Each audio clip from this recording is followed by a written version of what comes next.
Você já reparou que a gente passa a vida fugindo de feedback negativo? Mas do ponto de vista fisiológico, se o seu corpo não fosse especialista em feedback negativo, provavelmente neste momento ou você estaria pegando fogo ou virando um balão.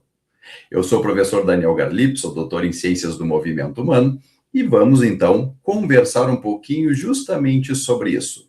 Vamos conversar sobre feedback positivo e feedback negativo. Para isso, vamos iniciar com o feedback negativo e vamos fazer aqui uma pequena analogia. Imagina o seguinte: imagina um aquário.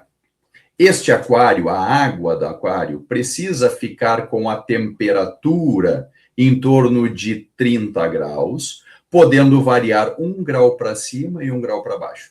Consequentemente, ela pode ficar entre 29 graus e 31 graus. O que vai acontecer? Quando a água começa a perder temperatura, este termômetro, ele vai então mandar uma informação para uma caixa de controle. E essa caixa de controle liga então o aquecedor. Este aquecedor, a função dele, aquecer a temperatura da água. Ou seja, esta água, quando ela chegar a 31 graus, vai haver uma análise do ponto de vista deste termômetro que vai então desligar o aquecedor. Nesse sentido, a água fica lá aquecendo e desaquecendo conforme necessidade. O que nós estamos observando aqui? Que as alças de retroalimentação negativa, elas vão nos ajudar a controlar a nossa homeostase. O que é a nossa homeostase? É aquela tentativa de controlar, de manter o equilíbrio do nosso corpo, levando em consideração que esse equilíbrio é dinâmico, né? Então, na temperatura da água que ela está variando, e os nossos sistemas fisiológicos também têm uma permissão de variação, mas elas têm que ficar dentro de faixas.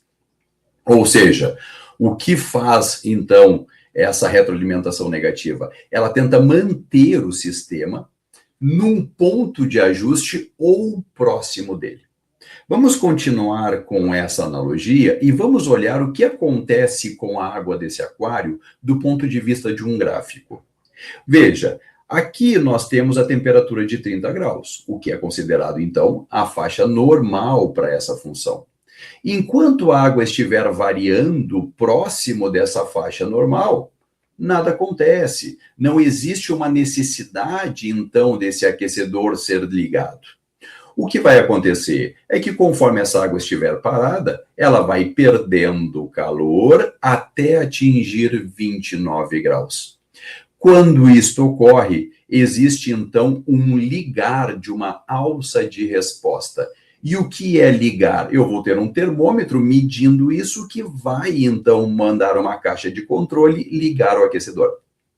Esta água vai aquecer, aquecer, aquecer, até atingir 31 graus.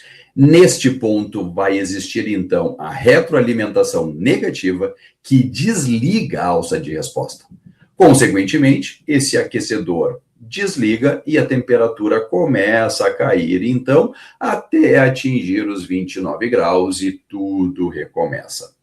Vamos agora pegar essa analogia e vamos trazer para a vida real do ponto de vista fisiológico.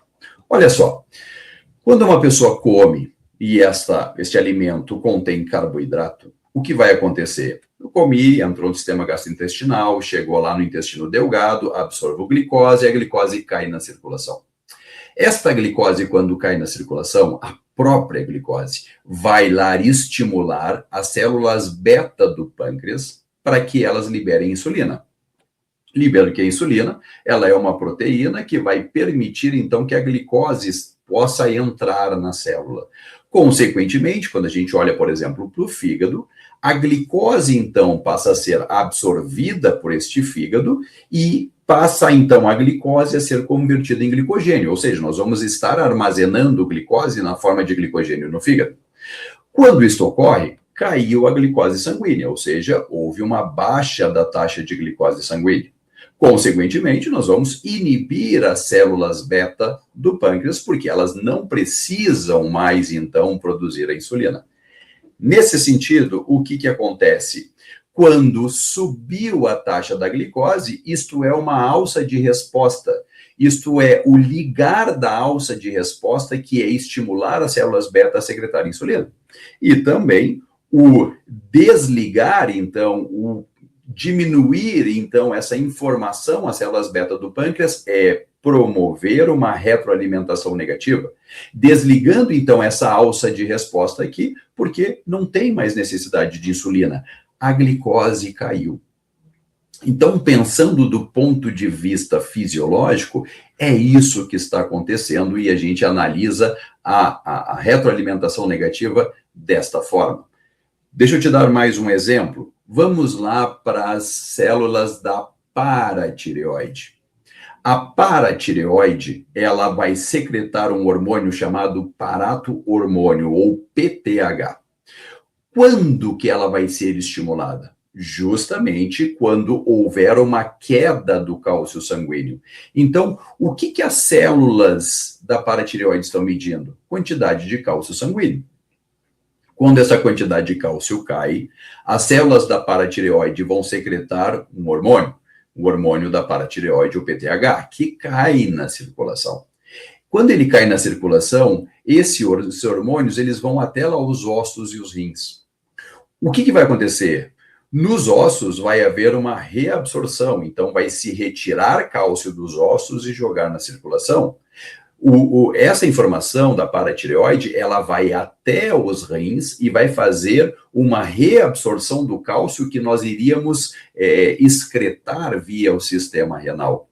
E também vai haver um aumento da produção do calcitriol, que na verdade é a conversão da vitamina D inativa em ativa. Isto, ao ser elevado na circulação, vai promover uma absorção do cálcio que estava lá no intestino e seria excretado. Desta forma aqui, o que vai acontecer? Um aumento do cálcio circulante.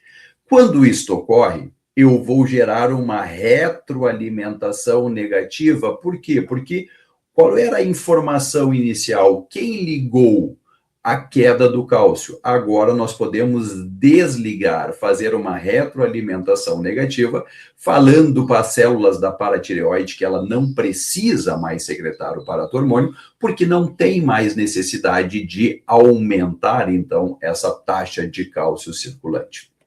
Agora, essa resposta da paratireoide é uma resposta simples.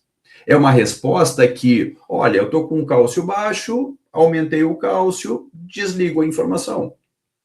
Mas nós temos no nosso corpo vias endócrinas que são complexas. Vamos dar uma olhada aqui. O que nós temos? Nós temos um estímulo qualquer, que faz, por exemplo, uma informação para o hipotálamo. Lembrando que o hipotálamo é o centro regulador da homeostase. O hipotálamo, ele pode secretar um hormônio, e este hormônio é considerado trófico. Por que trófico? Porque ele vai informar uma nova glândula, que neste caso é a adenohipófise. A adenohipófise vai secretar um novo hormônio, que também vai ser considerado trófico, porque ela vai informar uma nova glândula. E esta glândula, então, secreta o hormônio que vai fazer a ação final no tecido para gerar uma resposta.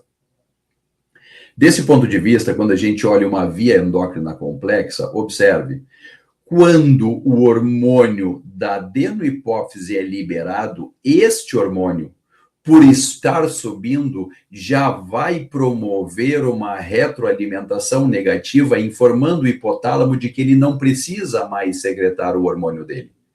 Esta retroalimentação é chamada de retroalimentação de alça curta. Mas conforme vai ocorrendo essas reações e nós vamos liberar o hormônio final, aquele hormônio que vai fazer uma ativação das células do tecido-alvo para que ela possa ter uma resposta, este hormônio, por estar aumentando, ele vai gerar também informações para essas glândulas superiores, para o hipotálamo e para a adenohipófise. Consequentemente, nós vamos gerar uma retroalimentação negativa de alça longa. Nós vamos, então, informar a adenohipófise, vamos informar o hipotálamo de que não precisa mais secretar os seus hormônios tróficos. Ok? Agora, vamos dar uma olhadinha nessa imagem aqui, olhando para esta retroalimentação negativa, alça curta, observa que o hormônio trófico liberado pela adenohipófise é quem vai mandar informação para desligar o hipotálamo para que ele não precise mais secretar o seu hormônio trófico. Em compensação, do lado de cá, o que nós vamos ter? A retroalimentação negativa de alça longa é o hormônio final mandando a adenohipófise e o hipotálamo para que eles parem, então, de secretar essa informação. Ou seja, o estímulo inicial, ele foi eliminado. Houve uma negativação do estímulo inicial. Isto é retroalimentação negativa, vinculado ao controle da nossa homeostase. Agora vamos dar uma olhadinha na retroalimentação positiva. A retroalimentação positiva, ela não serve para fazer um controle homeostático. Eu costumo dizer que a retroalimentação positiva, ela serve para resolver um problema fisiológico. Desta forma, o que vai haver é sempre um reforço do estímulo. Esse estímulo vai ser estimulado positivamente até que este problema fisiológico seja corrigido. Desta forma, nós vamos estar sempre nos afastando da variável de controle normal, porque nós vamos estar secretando mais hormônio. Um exemplo muito clássico disso é a ocitocina. Observa, quando o bebê, ele começa o processo do parto, o bebê começa a pressionar esta região, chamada cérvix, e que é o colo do útero. Quando o colo do útero é pressionado, ele vai mandar um estímulo para que haja liberação de ocitocina, e isso vai acontecer lá pela neurohipófise. Essa ocitocina, qual é a função dela? Gerar contrações uterinas. Para que, ao comprimir aqui o útero, a ideia é que o bebê possa sair. Mas pode acontecer do bebê não sair. Então, ele vai ser minimamente empurrado, ele vai fazer mais compressão sobre o colo do útero, vai haver mais liberação de ocitocina, e isto vai ir acontecendo até que este problema fisiológico, que é colocar o bebê para fora, ocorra. Consequentemente, que o parto finalmente ocorra. Então, isto só vai ser finalizado quando o bebê sair. E aí, sim, vai finalizar o processo dessa retroalimentação positiva no corpo da mãe, da gestante que estava carregando este bebê. Ok? Então, eu fico por aqui com esta retroalimentação positiva e esta retroalimentação negativa, te dizendo que clique aqui embaixo, me segue, eu tenho muitas aulas para poder integrar para você, inclusive compartilhe essa aula com pessoas que você tem certeza que você vai ajudar, ok? Fico por aqui, um grande abraço, até breve.